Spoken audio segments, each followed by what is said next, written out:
Yeah, I think we have. But that's part of our job to work on the culture of the football club in terms of how we display our character on the pitch.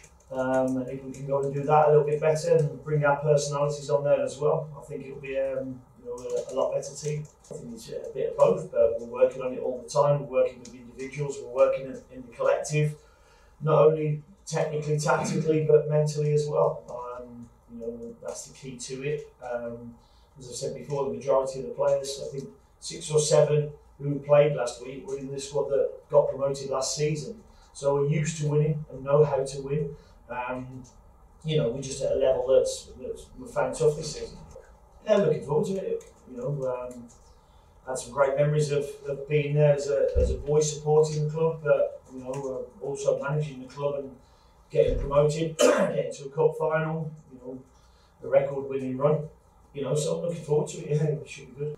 So Josh Sargent is training today. If he gets us through training, then he'll be in the squad, which would be good news. Zimbo pulled out yesterday. He's just got a bit of a hip flexor problem. We're looking to exploit different areas on the pitch. As I said, we've got to play to our strengths. I know the players at Villa intimately. I brought a lot of them into the football club. I think there's only Coutinho who will probably play, who will intake in there. Our job is to find their weaknesses and exploit them. No, I don't think so. I mean, you have to be consistent as a coach, and I've maintained my consistency in my approach of how I deal with players. If I think they've got too many fingerprints on chances against us, then they need to know that, because they need to work on it and get better on it. So my way has always been to talk to the players and have an open conversation. If I'm changing the team, I'll pull the players individually and talk to them and tell them why, and give them the opportunity to voice their opinion on what they're doing and how they can improve. He has to prove that he's in front of the players in the same position as him. It's quite simple to get into the team.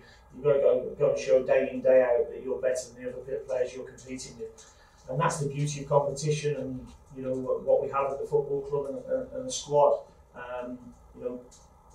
It doesn't matter whether you bought it for 30, 35, 40 million or 100 grand. It doesn't matter. What you have to do is prove every day when you train that you're better than the people you're competing against. Terrific player.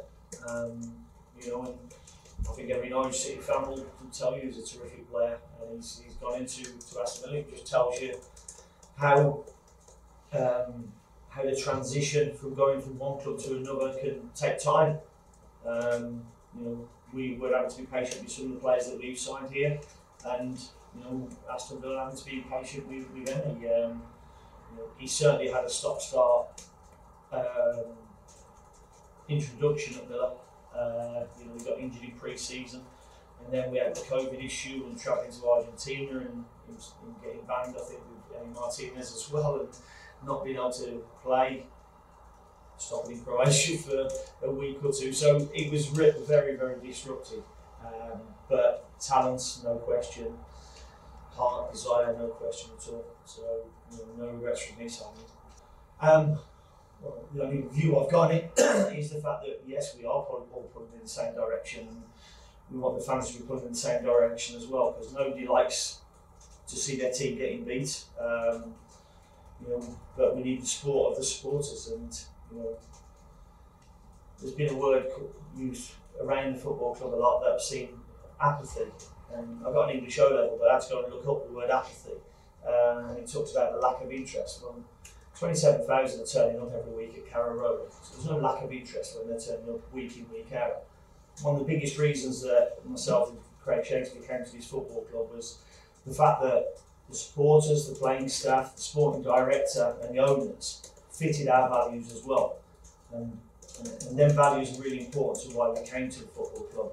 And when you're going through a tough time, it's even more important that you stick together. We're a one-club county from a large city, and quite unique in some ways, and we have to not listen to noise away from here, which can sometimes happen with how we're doing on the pitch. But I've worked with 5 different sporting directors, and Stuart's certainly not disappointed me in his work ethic. I think that was 90% of his time, not 90% of his effort. Okay. Because if we probably look at the last 4.5 years, he's probably worked 120% of his time. So we'll take 10% of that extra 80 that he's given over the last 4 years and give him that back in terms of time.